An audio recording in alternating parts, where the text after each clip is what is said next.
अभी के सेशन में हम लोग केमिस्ट्री क्लास 11 के रिएक्शंस इन सॉल्यूशन के बारे में आइडिया लेंगे। तो रिएक्शंस इन सॉल्यूशन का स्टडी करने के लिए हमें जरूरत होगी एक नए टर्म की, जिसको हम कहते हैं कॉन्सेंट्रेशन। ठीक है, तो वो कॉन्सेंट्रेशन कितने टाइप्स के होते हैं, कैसे एक्सप्रेस किए जाते हैं, उनका यूनिट क्या होता है, उसके बारे में एक रफ आइडिया हम लोग ले लेंगे। ठीक है, आइए concentration.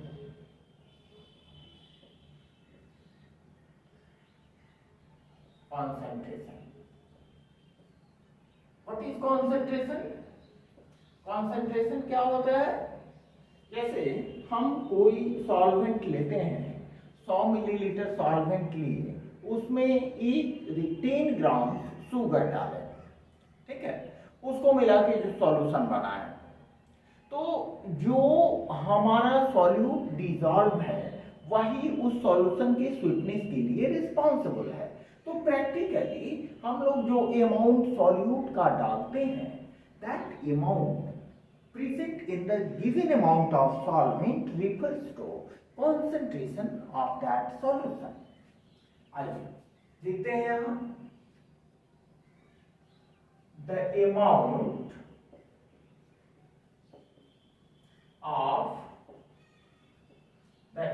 of solute present in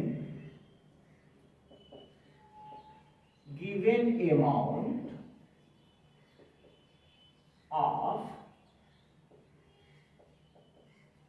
solution।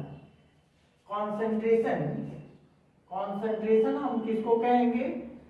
किसी सॉल्यूशन के गिवन अमाउंट में जो सॉल्यूट प्रेजेंट होता है उसको हम बोलते हैं कॉन्सेंट्रेशन। कॉन्सेंट्रेशन को डिफरेंट वे में हम एक्सप्रेस करते हैं। यहां लिखें एक्सप्रेस्ड एज, किसकी चीज में एक्सप्रेस करते हैं? जो +1 लेवल में प्रेजेंट है, +1 लेवल में आपको जो करना है, ठीक है, अकॉर्डिंग टू एनसीईआरटी बुक, तो हमने उसको कलेक्ट किया है। एक आप देख लो पहले, the first one is mass percentage।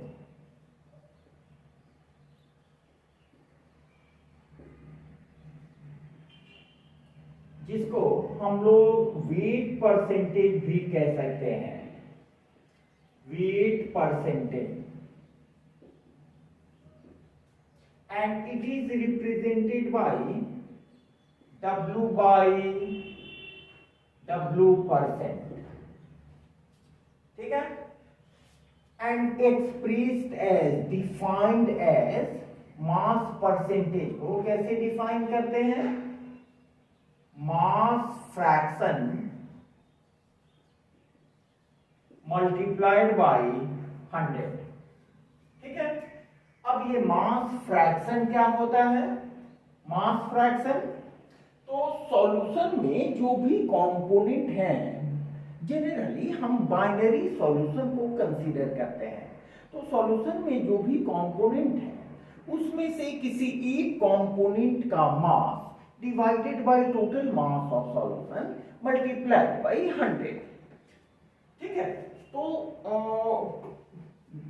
Mass of one component divided by total mass of solution, ये रिफर करता है मास फ्रैक्शन को,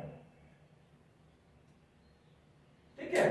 इसको हम ऐसे लिखें, मास ऑफ वन कंपोनेंट, इसको हम सॉल्यूट मान लें, divided by total mass of solution multiplied by 100। ये हो गया हमारा मास परसेंटेज। मास परसेंटेज का कोई यूनिट नहीं होता है, no unit, because it is a ratio of mass, इसलिए इसका कोई यूनिट नहीं होता है। ठीक है, नेक्स्ट आए mole fraction. Let us come to mole fraction.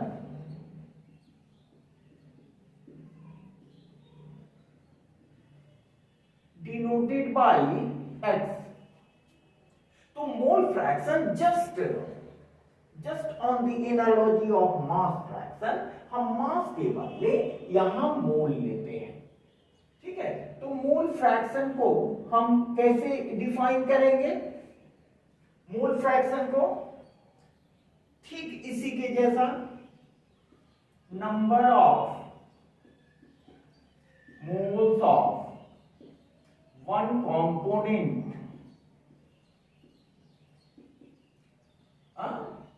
क्योंकि कॉन्सेंट्रेशन की बात करते हैं तो नॉर्मली इंटरेस्टेड होते हैं सॉल्यूट के बारे में, divided by total number of moles present in the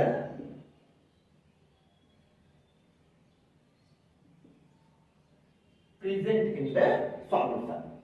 ठीक है, ये भी चूंकि नंबर ऑफ मोल्स का रेशियो है, जिसके कारण इसका कोई यूनिट नहीं होता है। ठीक है, अब देखें, the next is molarity।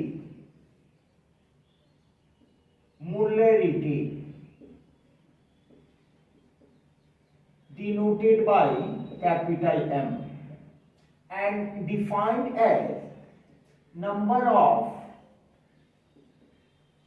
moles of solute present per liter of solution, that is volume of solution in liter। ठीक है, तो इसके आधार पर हमारा जो यूनिट आएगा, मोलरिटी का यूनिट जो आएगा वो होगा मोल पर लीटर, जिसको हम इस तरह भी शॉर्ट में लिख सकते हैं, मोल पर लीटर। ठीक है, इसमें एक चीज हम देखें कि यहां पर वॉल्यूम टर्म इन्वॉल्व है, मोलरिटी के एक्सप्रेशन में वॉल्यूम टर्म इन्वॉल्व है। इसका मतलब कि molarity is affected by change in temperature. ठीक है, तो इसका कंक्लूजन हम यहां लिख लेते हैं कि the value of molarity decreases with increase in temperature। इसको थोड़ा डिटेल में पढ़ेंगे तो ये अपने आप लोगों को क्लियर हो जाएगा।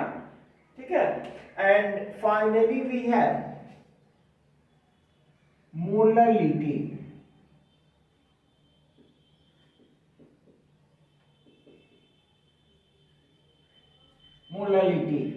Molarity is defined as number of moles of solute present per kg of solvent। तो यहां करें mass of solvent in kg। तो इसके आधार पर इसका जो यूनिट बनेगा वो क्या हो जाएगा, मोल पर केजी। मोल पर केजी इसका यूनिट हुआ, और इसमें देखिए मास टर्म इन्वॉल्व हुआ है, इसलिए ये not affected by change in temperature. ठीक है, ये दोनों के केस में भी हम देखें, ये दोनों के केस में भी टेम्परेचर का कोई इफेक्ट नहीं होता है, नो इफेक्ट ऑफ टेम्परेचर।